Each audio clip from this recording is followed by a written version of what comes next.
Welcome to Midnight Whispers, where the night doesn't whisper, it warns. As you lie in the safety of your bed, imagine footsteps in the forest, eyes watching from behind the trees, and truths too terrifying to ignore. These aren't just stories, they're echoes from the shadows, real accounts whispered under breath by those who survived. So close your eyes, but don't fall asleep too fast. The darkness remembers.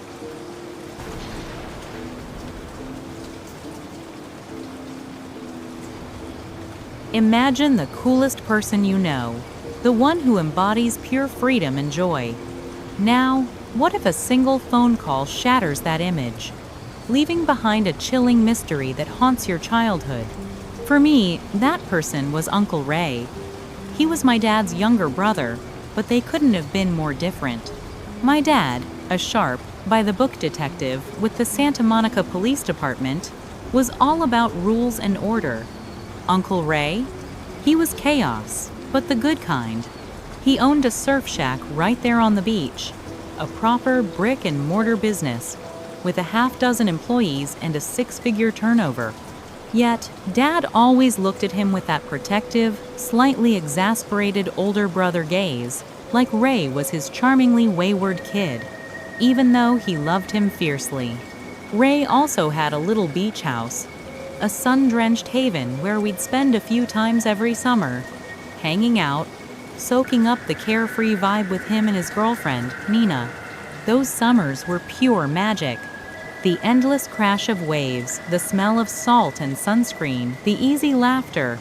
It was the epitome of California childhood, all centered around Uncle Ray and his effortlessly cool existence. Then came that summer, the one that still sends a shiver down my spine, even decades later. We were all packed up, swimsuits ready, boogie boards loaded into the car, buzzing with the anticipation of another glorious week at Uncle Ray's. But just as we were about to head out, Dad's voice, usually so steady and clear, came from the living room. "Uncle Ray's busy," he said. "We'll have to wait for another time to go see him." My 7-year-old self was crushed. Disappointment stung, but a new beach was still a beach, and the moment my toes hit the sand, the initial sting faded. I was too busy building sandcastles and chasing seagulls to dwell on it. But even at that innocent age, some things registered. My parents, they were different. Their voices were softer, hushed, almost conspiratorial. Whenever they thought my brother and I weren't listening, they'd exchange glances that held a weight I couldn't understand. A silent language of worry and secrecy. Why did a simple change of plans feel so off? What exactly were my parents whispering about when they thought I wasn't listening? It wasn't the usual logistical talk. There was a tension, a palpable uneasiness that hung in the air like an approaching storm. The very next day, the storm broke, though I didn't recognize it as such then. Mom and Dad sat my little brother and me down on the couch. Their faces were solemn, Mom's eyes red-rimmed. "Uncle Ray," Dad began, his voice surprisingly gentle, was in a car accident. He's gone to heaven.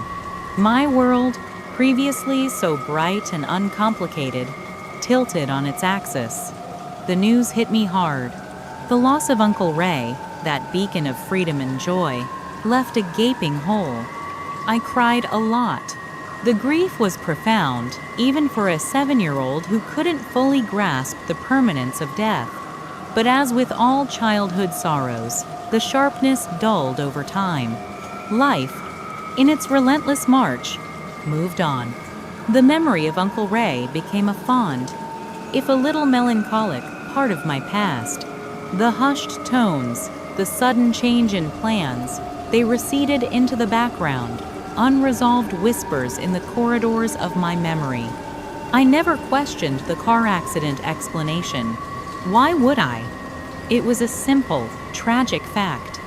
But simple facts can sometimes conceal the most complex, the most terrifying truths.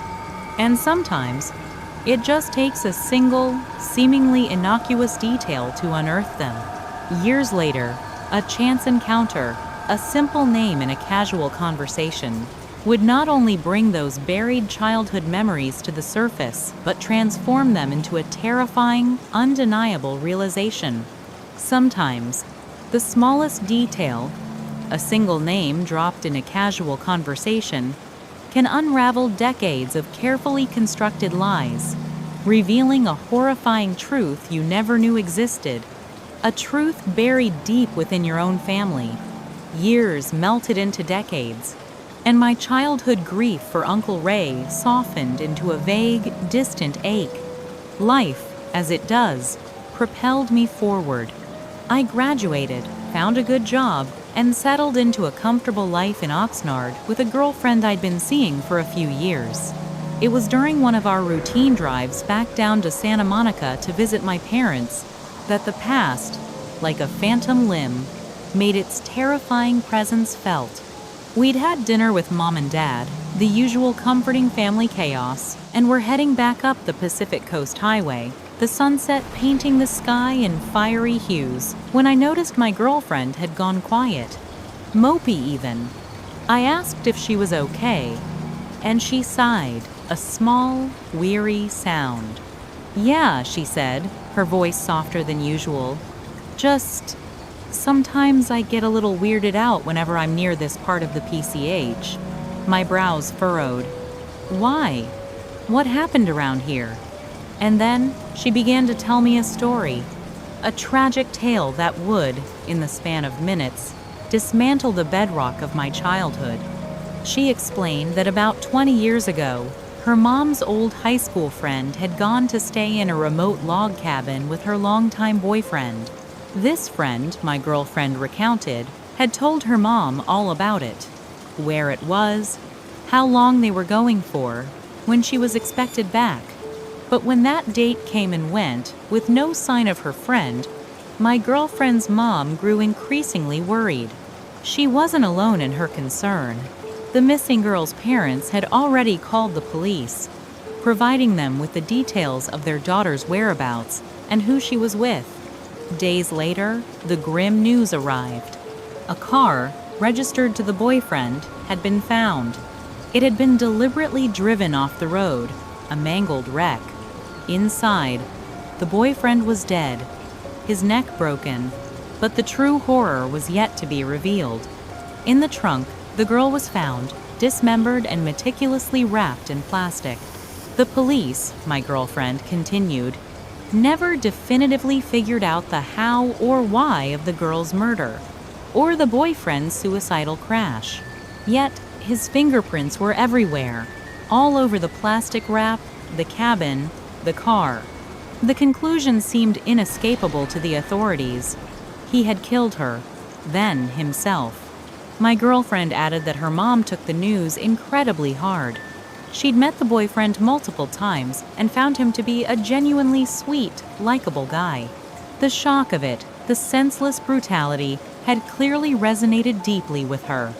Even now, 2 decades later, driving past that stretch of highway would sometimes bring back the raw emotion of that day for her mom. I listened, my grip on the steering wheel tightening instinctively, my mind absorbing the grim details. "Damn," I murmured.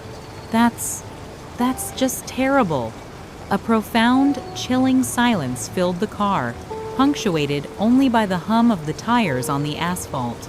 Then, my girlfriend spoke again, softly, almost an afterthought. "Poor Nina," she said.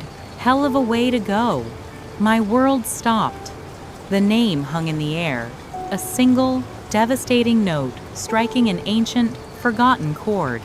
I must have driven for a full minute, perhaps 2, before my brain rebooted, the words tumbling out, laced with a dawning horror I couldn't articulate.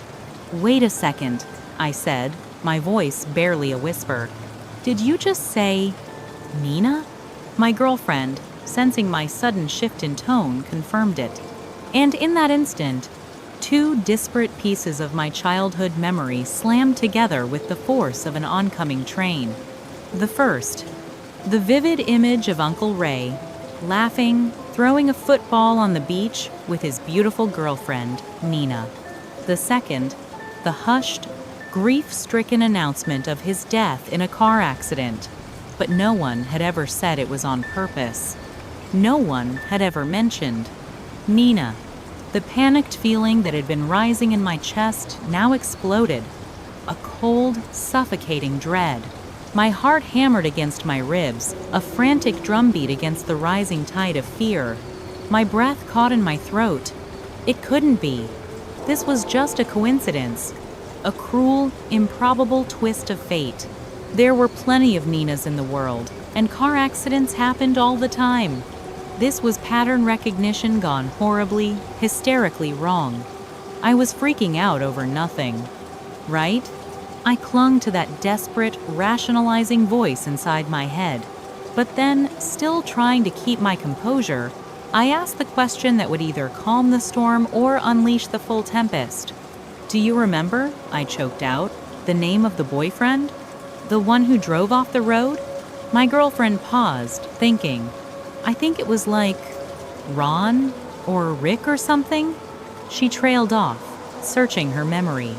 I held my breath, the air thick with unspoken fear. Was it Ray? I managed to ask, the name a lead weight on my tongue. Her head snapped around in surprise, her eyes wide. Yeah, it was Ray. Oh my God, did you hear about this already?" I didn't say anything in reply. I couldn't. The chaos in my head was a maelstrom, threatening to drag me under. I had to concentrate. On the road. On breathing. On anything but the unimaginable horror that was now forming, pixel by agonizing pixel, in my mind. The next chance I got, I pulled over, my hands shaking on the wheel. "Stay here," I muttered to my girlfriend, pushing open the door. The night air was cool, but I felt like I was burning up. I stumbled to the side of the road, pulling out my cell phone, my fingers fumbling as I dialed my parents' number. It was almost 9 by then. Mom would likely be in bed. Dad probably still up watching television. He answered on the second ring, his voice gruff, then immediately concerned. He could tell something was wrong, just from the way I breathed into the phone. Before I could even ask if Mom was awake, he interrupted, his tone firm. "Just tell me what's going on." I remember pausing, my mind a blur of fragments. Childhood laughter, hushed whispers, a simple car accident. And now, Nina, dismembered in a trunk. Then, I just asked it. The question that would shatter everything. "Dad," I whispered, "how did Uncle Ray die?" His voice was hesitant now, a slight tremor. "You know how it was, son. A car accident." But I couldn't let it go. Not now. "But Dad," I pressed, "was it really just an accident? Or did something else happen?" It was his turn to pause, a long, heavy silence stretching between us across the miles. I could almost hear him gathering his thoughts, weighing his words, deciding what he could finally tell me after all these years. And then his voice came back, devoid of all inflection, a flat finality that confirmed my darkest suspicions. "Come by the house tomorrow," he said. "I'll explain everything." I felt weirdly numb getting back into the car. My girlfriend, naturally, was practically demanding to know what had just happened. But I couldn't find the words. Not yet. I had this irrational, primal fear that if I spoke the truth aloud, if I didn't keep myself utterly together on the road, I'd end up dying in a car accident too, just like Ray, like some inescapable, grotesque loop from an overcomplicated horror movie. But of course, that didn't happen. We got home safe. I grabbed a beer from the fridge, the cold metal a small anchor in the storm. And then, finally, with the safety of our apartment around us, my girlfriend and I had a teary, raw heart-to-heart where I explained everything. The sudden change in my parents' behavior, the whispers, the convenient car accident, and now, The horrific story that had just unfolded, all but confirmed by my dad's chilling "I'll explain everything" line. She kept saying sorry, thinking it was her fault for telling me, but it wasn't. It was Ray's. I barely slept that night. When I did manage to drift off, I was haunted by an ultra-vivid nightmare. A chilling tableau where my dad took me into our garage, the air thick with a metallic tang, and showed me Ray's body. I woke up before he opened the coffin, but it was enough to send me splashing my face with cold water in the bathroom sink, waiting for the shakes to subside. Just a few hours later, I was back on the highway, driving down to Santa Monica to talk to Mom and Dad. I expected things to get ugly, emotionally speaking, and boy did they ever. The phone call to my dad was the first terrifying step into a darkness I was utterly unprepared for. What he revealed, what my parents had hidden for so long, would reshape everything I thought I knew about my family and about the nature of evil itself. The drive back to Santa Monica the next morning was a blur. Every mile that passed felt like a turn of the screw, tightening the knot of dread that had formed in my stomach the moment my girlfriend said, "Ray." My mind raced, replaying fragmented memories, trying to fit the pieces of the puzzle together, but they only formed a monstrous, distorted image.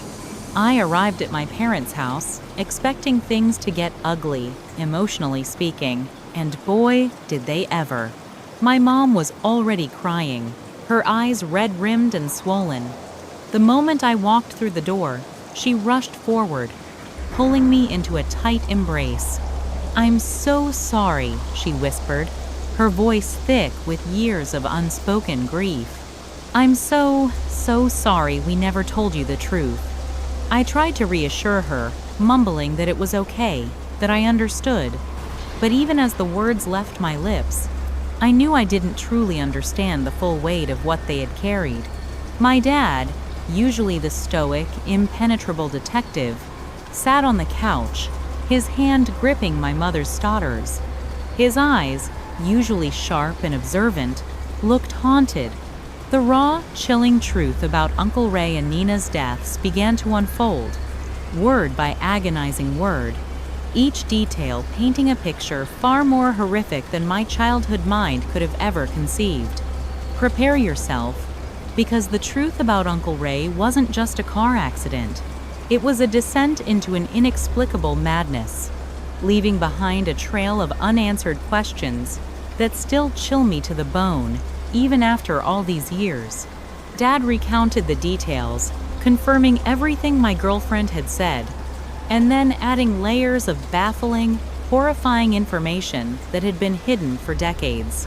Ray and Nina had gone to a secluded log cabin for a weekend getaway.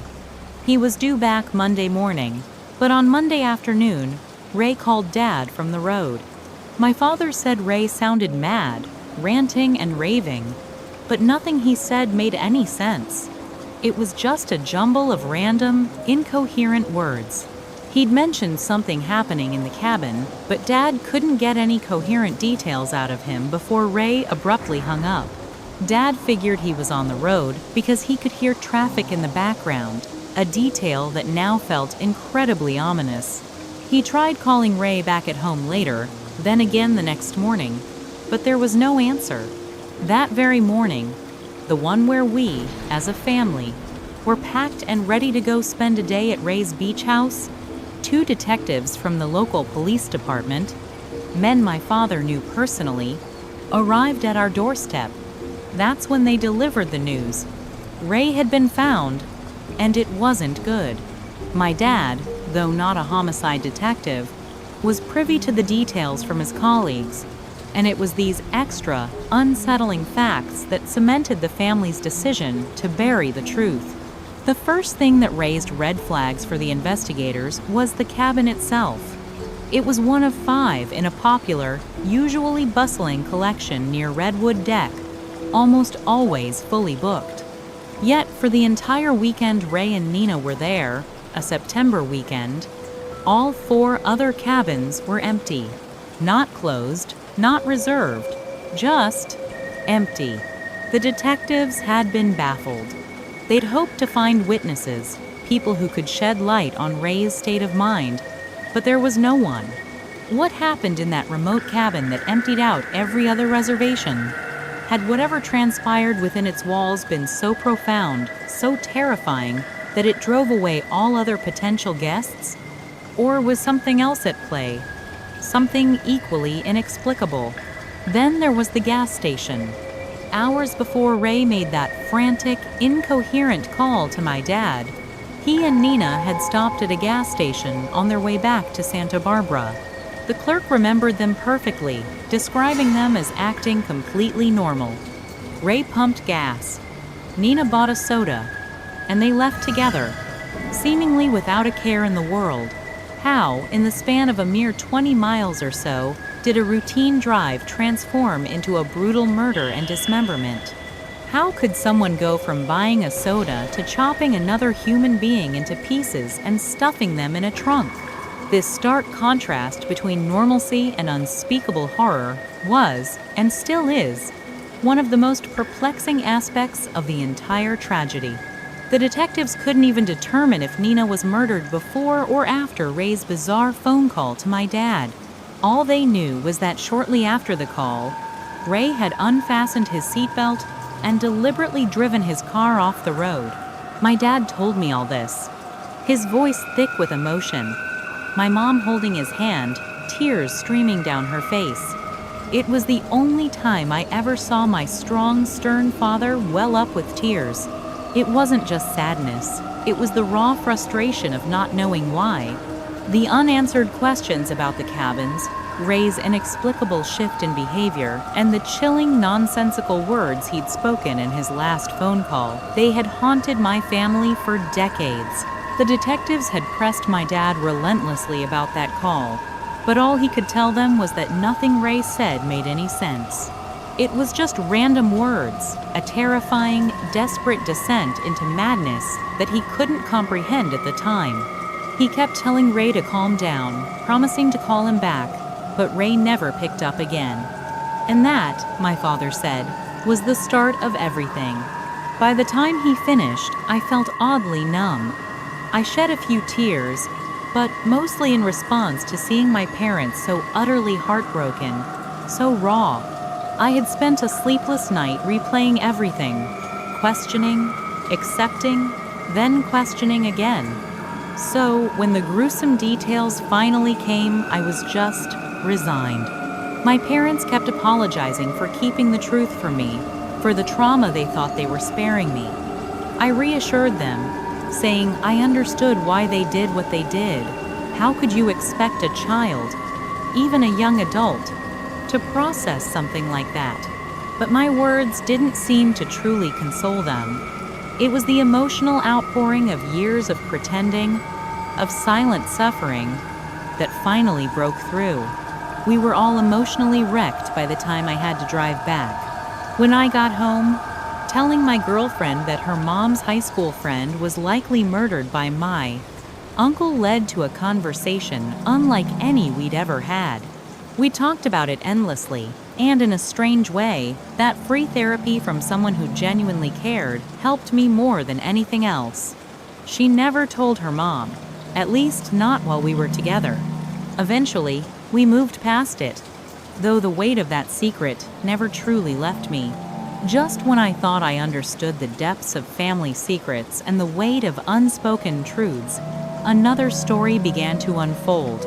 Not my own, but equally profound, revealing a father's hidden life far more tangled and tragic than anything I could have imagined.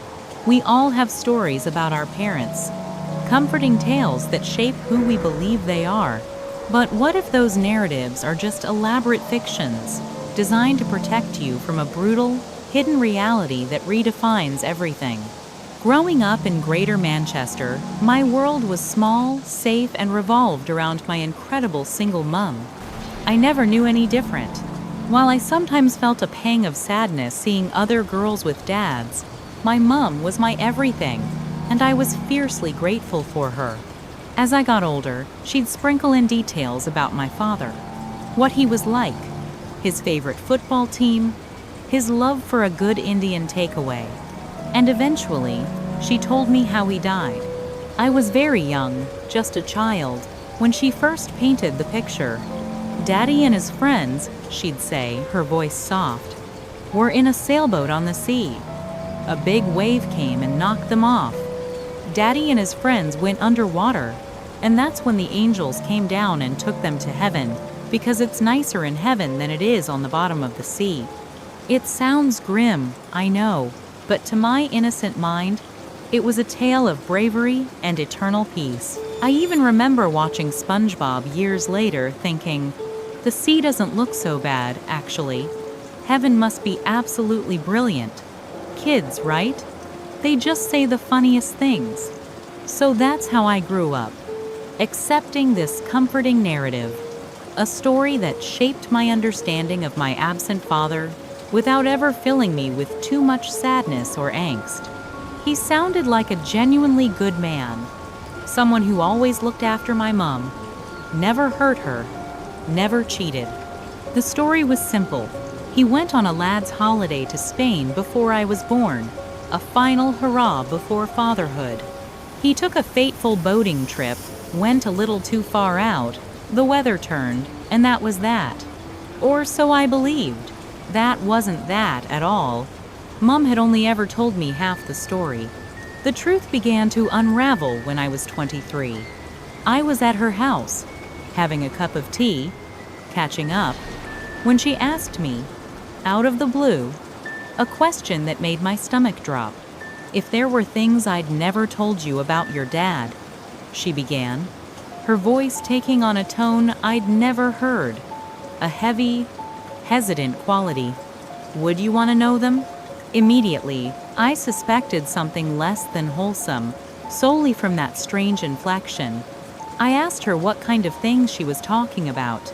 She clarified, saying Dad sometimes did things she didn't approve of. She'd been wondering if I only wanted to know the good parts about my dad, or the whole truth, who he really was as a man. She wouldn't think any less of me if I said no, but the offer was on the table. What kind of stuff could shatter a daughter's entire perception of her father? Of course, I said yes. How could I not? I believe people are complicated, and sometimes good people make bad decisions. I'm also not one to say some truths are better left buried. I don't believe that at all. And I'm glad, for the most part, that she told me. But I could never have been truly ready for what she was about to say. My arrival, it turned out, wasn't exactly planned. My parents loved each other, certainly, and always wanted kids. Their relationship was strong, and babies were an inevitability. But when my mom told my dad she'd missed her period, it hit him hard.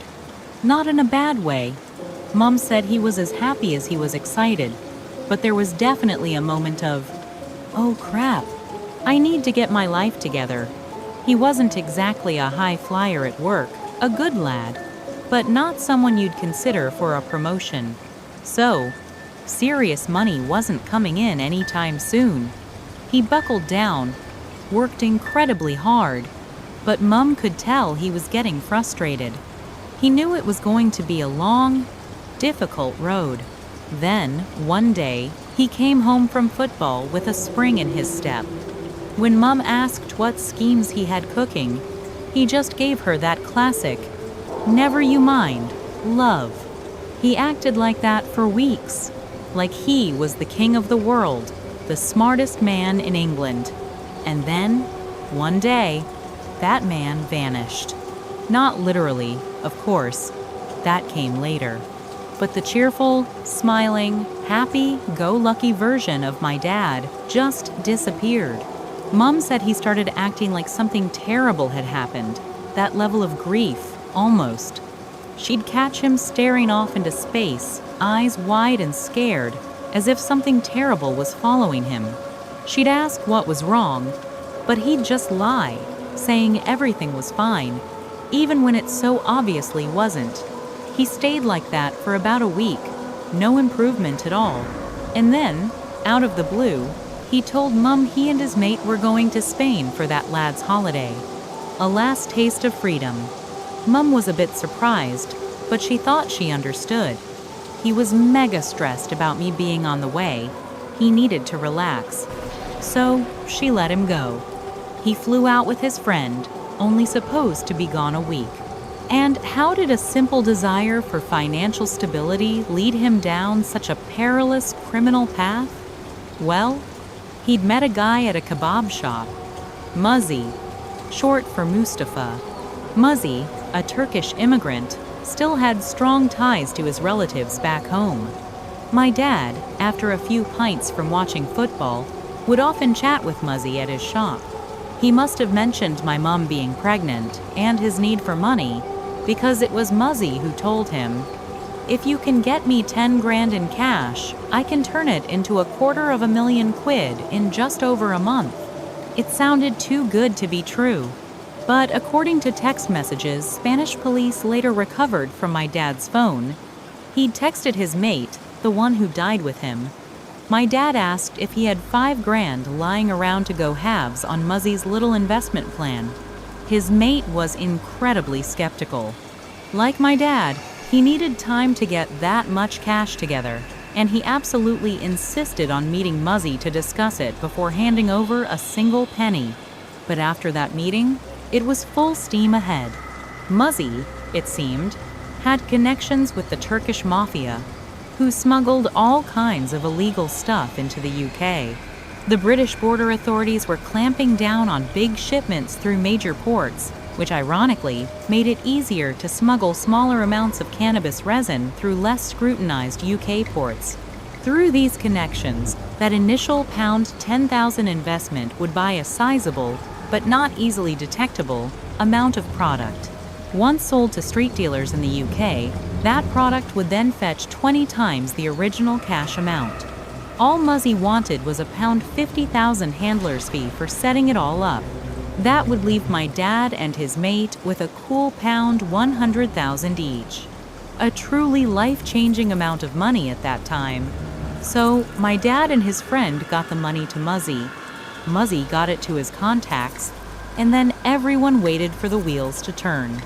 The promise of a quick fortune, a life-changing amount of money, twisted into a web of deceit and desperation. This gamble, fueled by love but marred by grave misjudgment, would lead to a desperate act that sealed my father's tragic fate and unveil a world I never knew existed. My father paid the ultimate price for his desperate gamble, but the tragedy didn't end there.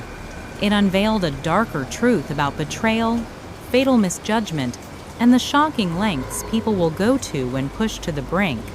And it forces us to confront an even more unspeakable question: what other horrors hide in plain sight?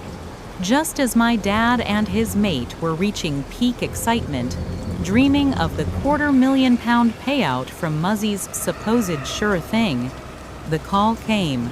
The news hit like a physical blow. The shipment was gone. Seized.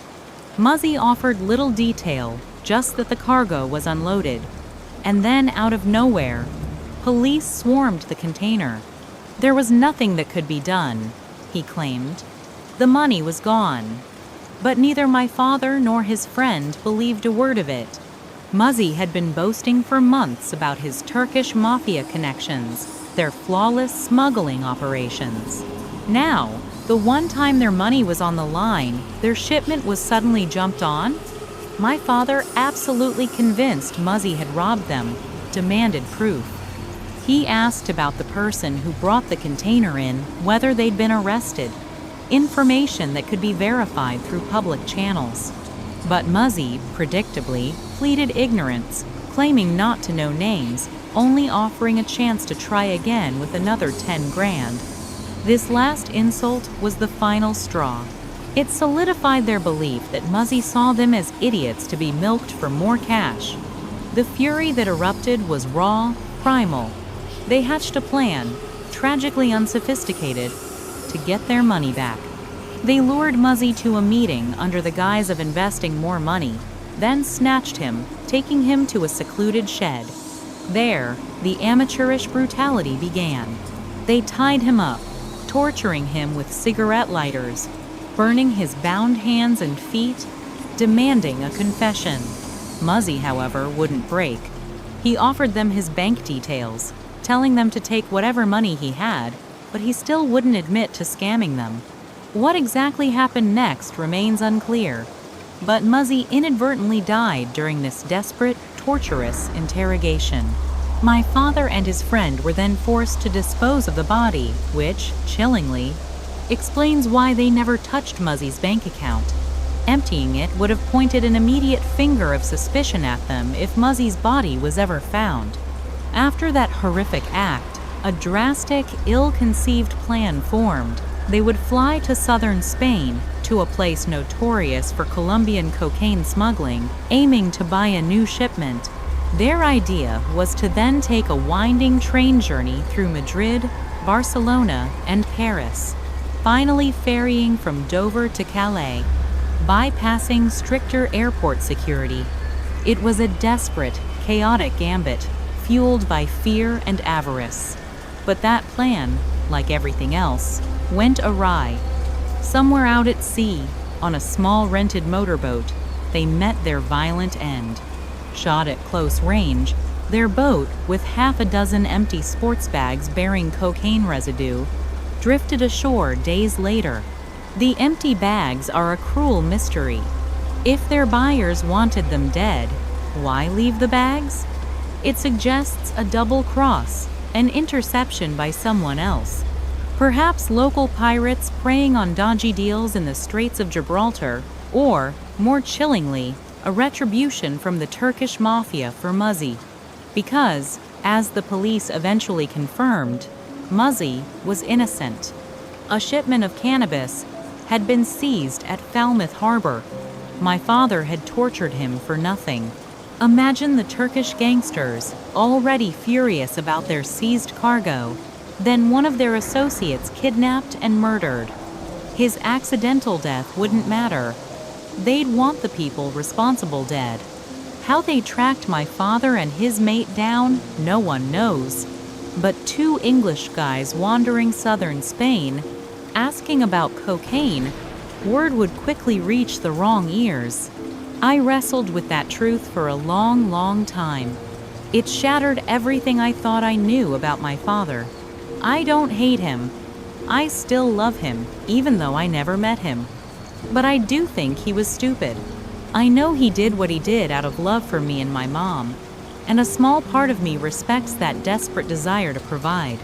But a much larger part wishes he'd stuck to something safer, something legal. Because if he had, I would still have a dad. These personal tragedies, these devastating family secrets, are haunting enough. But beyond them, beyond the individual sorrows and misjudgments, lies a story so monstrous, it redefines the very meaning of a secret life. How could a man hide such an unspeakable reality for decades, right under his family's nose? In the quiet, unassuming city of Amstetten, Austria, stands a seemingly ordinary gray building, part family home, part apartment complex. Its owner, a retired electrical engineer named Josef Fritzl, was known by his tenants as reserved, polite, yet exceptionally strict. Of all his rules, the most rigid was that which absolutely forbade entry into the building's basement. For Josef Fritzl harbored a secret so dark, so unimaginable, that it would eventually shock the world and force us all to confront the true depths of human depravity that can exist just behind a locked door.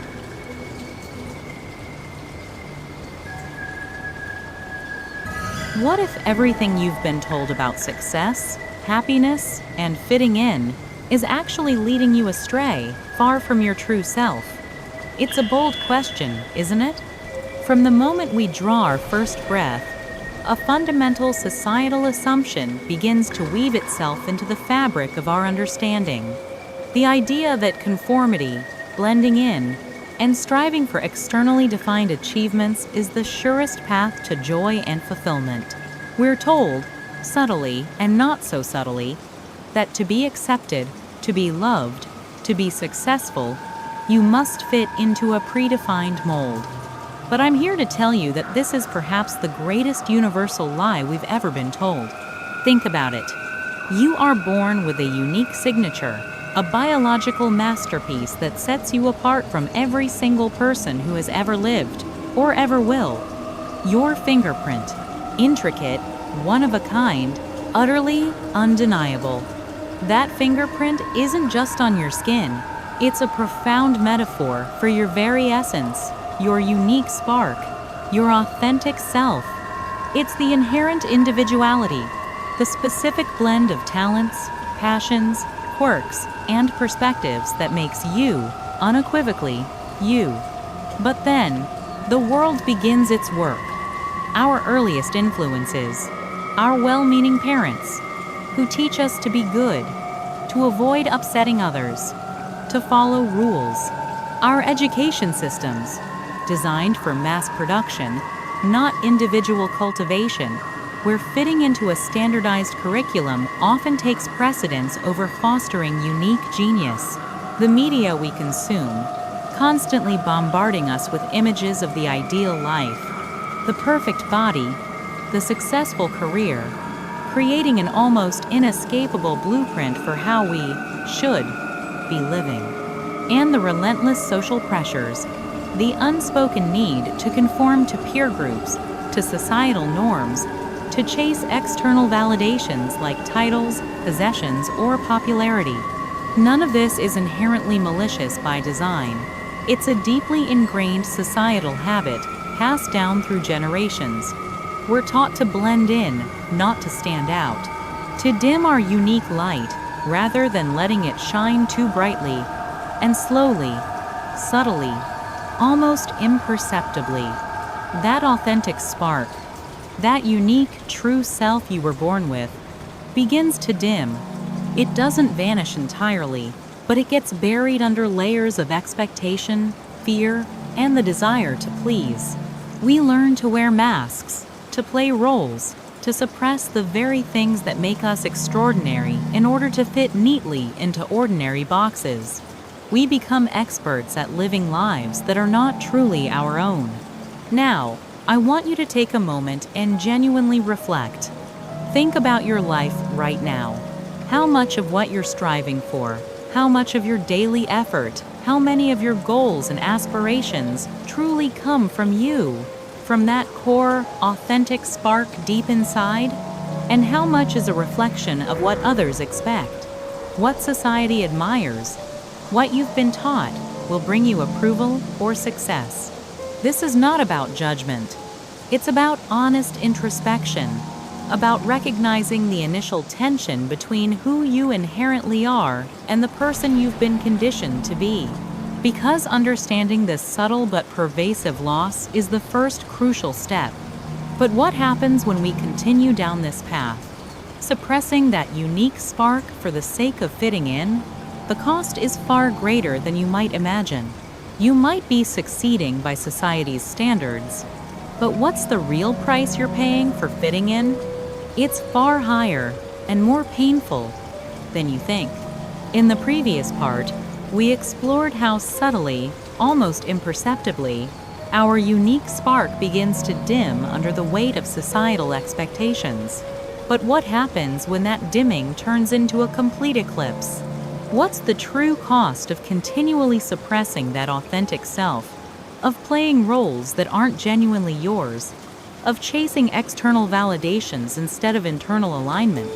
The answer, tragically, is a silent yet devastating toll on your emotional, psychological, and even physical well-being. Think of the high-flying executive, with all the trappings of success, the corner office, the impressive title, the luxury car, the perfect family. To the outside world, they are the epitome of achievement. Yet, when they lie awake at 3 a.m., a gnawing emptiness twists in their gut. A chronic dissatisfaction lingers, a pervasive sense that something fundamental is missing, even when every box on society's checklist has been meticulously ticked. They succeeded, yes, but at what cost to their soul? Or consider the artist, brimming with creative passion in their youth, who was steered towards a safe career, perhaps in finance or law, because that's what responsible adults do. They became good at it, perhaps even excelled. But every brushstroke not painted, every melody not composed, every story not told, leaves behind a residue of regret. It manifests as a dull ache, a quiet resentment, a profound lack of purpose that no promotion or bonus can ever fill. Their spirit, once vibrant, now feels muted, yearning for an expression it never fully embraced. This isn't just about missed opportunities. It's about a constant internal conflict. Your authentic self, that unique spark we talked about, is always there, pushing against the mask you wear. Imagine trying to hold a beach ball underwater indefinitely. It requires immense, continuous effort. Similarly, suppressing your true nature demands an enormous amount of mental and emotional energy, leading to chronic fatigue, burnout, and a diminished capacity for genuine joy. You might find yourself constantly comparing your seemingly perfect life to others' seemingly perfect lives, spiraling into anxiety because you can never quite measure up to an illusion, not theirs, and certainly not your own. You might struggle to form truly authentic connections, because how can someone genuinely connect with you if you're not genuinely showing up? It leads to relationships built on surface-level interactions, rather than profound, soul-nourishing bonds. You become proficient at being who others want you to be, but a stranger to yourself. This inauthenticity can even manifest physically.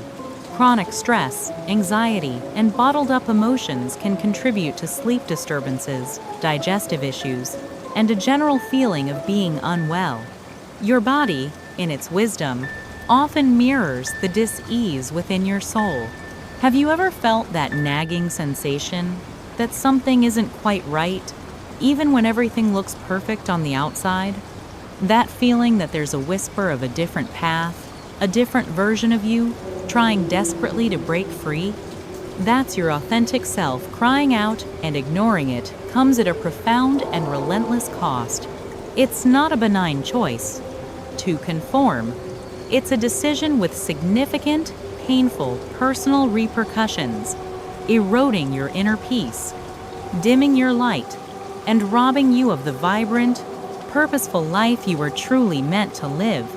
So, if living a life that isn't truly yours leads to such a heavy burden, such a profound sense of emptiness and dis-ease, how do we break free from this invisible cage and finally discover what truly makes you, you? The greatest adventure you'll ever embark on isn't across oceans, but deep within yourself. It's time to rediscover your true north, your authentic self. You've heard us talk about the subtle, pervasive cost of living a life that isn't truly yours, the quiet dissatisfaction, the lingering emptiness, the exhausting pursuit of external validation. But here's the powerful truth. The antidote to that quiet despair isn't found in another self-help book, another seminar, or another external achievement. It's found within. We're talking about rediscovering your authentic self. And before you jump to conclusions, let's be clear. This isn't about arrogance or a selfish pursuit of ego. Your authentic self is your profound, unique inner compass. It's that core identity, that true self that guides your purpose, fuels your fulfillment, and truly defines who you are beyond the layers of societal expectation. Think of it as your unique signature on the canvas of life, the one only you can perfectly execute. Reconnecting with this part of yourself isn't a task, it's an empowering journey, a thrilling internal excavation where you uncover the treasures that have been waiting patiently beneath the surface. It's an adventure far more meaningful than any external quest, because the landscape you're exploring is you. So, how do you embark on this incredible journey? It starts with looking inward, not outward. The first crucial step is deep introspection. This isn't just casual reflection. It's a dedicated practice of asking yourself the uncomfortable, yet essential, questions. What truly makes you feel alive? What deeply bothers you? When do you feel most like yourself? And when do you feel like you're wearing a mask? This process is like peeling back layers of an onion, slowly revealing what's at the very core. As you introspect, you'll begin to identify your core values. These are the non-negotiable principles that drive your decisions and dictate your sense of right and wrong. Are you driven by compassion, integrity, freedom, creativity, or security? When you live in alignment with your values, you experience an unshakable sense of peace and purpose, even in the midst of chaos. Next, reconnect with your true passions and unique talents. Remember those childhood dreams, those things you loved to do without needing an audience or a reward? They are often pure expressions of your authentic self. Perhaps you were a natural storyteller, or you loved building things with your hands, or you had an innate ability to connect with animals. These aren't just hobbies. They are clues to your authentic self. What are you naturally good at? What activities make you lose track of time? These are your unique gifts, often suppressed by the demands of fitting in. This journey also demands courage. The courage to confront your fears and challenge those limiting beliefs that have been ingrained by external influences. We've all absorbed messages like, "You're not good enough," "That's not practical," or "You have to be realistic." These are not your truths. They are echoes of others' fears and limitations. To find your authentic self, you must question these internal narratives, expose them to the light, and choose to rewrite your own story. This entire process is an internal excavation, not a search for external validation. You're not looking for someone else to tell you who you are. You're discovering it for yourself. It's a fundamental shift from seeking approval to cultivating self-acceptance. So, what does this look like in practice? It might mean dedicating time to journaling, simply writing whatever comes to mind, unfiltered, to understand your own thoughts and emotions. It could be mindful self-observation, paying attention to how you feel in different situations, what triggers you, what brings you joy. Perhaps it's engaging with new experiences that challenge your comfort zone, allowing you to discover new facets of yourself. Or, as we mentioned, reconnecting with those long-forgotten childhood interests. Something as simple as picking up a paintbrush again, or spending time in nature if that was your childhood sanctuary. What if the very answers you've been searching for externally, for happiness, purpose, and true connection, have been waiting for you, dormant, inside you all along? Are you ready to dig deep and find them? This journey of self-discovery might sound profound, but it's remarkably achievable, step by step, intentional choice by intentional choice. It's about building a relationship with the most important person in your life, yourself. And once you begin to truly understand and embrace this authentic self, the benefits are not just profound, they're transformative, unlocking powers you never knew you possessed. Imagine waking up every day, not just living, but truly thriving as your most authentic self. It's not a pipe dream. It's the inevitable outcome of rediscovering your unique power. Because once you embark on that internal excavation, once you truly begin to understand and embrace your authentic self, the benefits are not just profound, they're transformative, unlocking capabilities you never knew you possessed. This isn't about becoming someone new, but rather shedding layers to reveal the magnificent person you were always meant to be. The first, most immediate shift you'll experience is a profound sense of genuine happiness and inner peace. That gnawing emptiness, that subtle hum of dissatisfaction that plagued you when you were trying to fit into a mold that wasn't yours, begins to dissolve. You start to operate from a place of deep contentment because your actions align with your core values, your deepest desires, and your inherent truth. This isn't fleeting joy based on external validation. It's a sustainable inner quietude that comes from being truly at home with yourself. And this authenticity ripples outward, transforming your relationships. You'll find yourself attracting connections that are more genuine, more fulfilling, and built on mutual respect for true selves, not fabricated personas.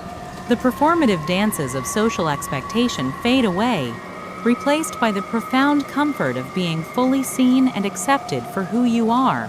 This radical honesty fosters deeper intimacy and stronger bonds, because you're no longer trying to be what others want you to be.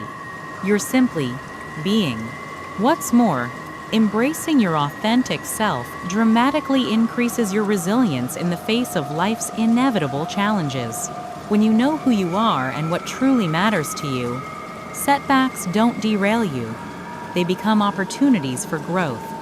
Your inner compass, your authentic self, provides an unwavering sense of direction, allowing you to navigate storms with a calm certainty that comes from being anchored in your truth. You'll bounce back faster, learn deeper lessons, and emerge stronger because your self-worth is no longer tied to external outcomes, but to your inherent being. But the transformation doesn't stop there. Authenticity acts as a powerful catalyst for your unique gifts. When you're no longer expending energy trying to be someone else, that energy frees up to unleash your creativity in ways you never thought possible.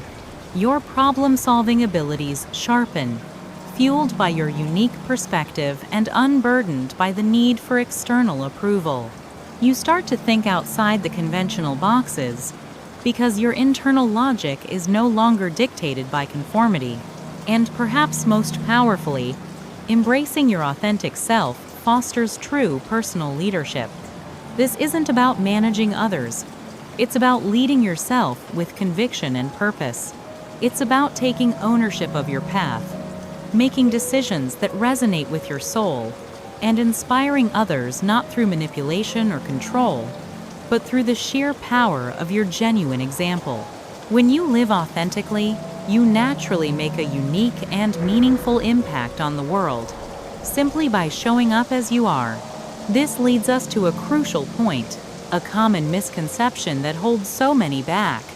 Many people believe success means having more, accumulating wealth, achieving status, or reaching conventional milestones.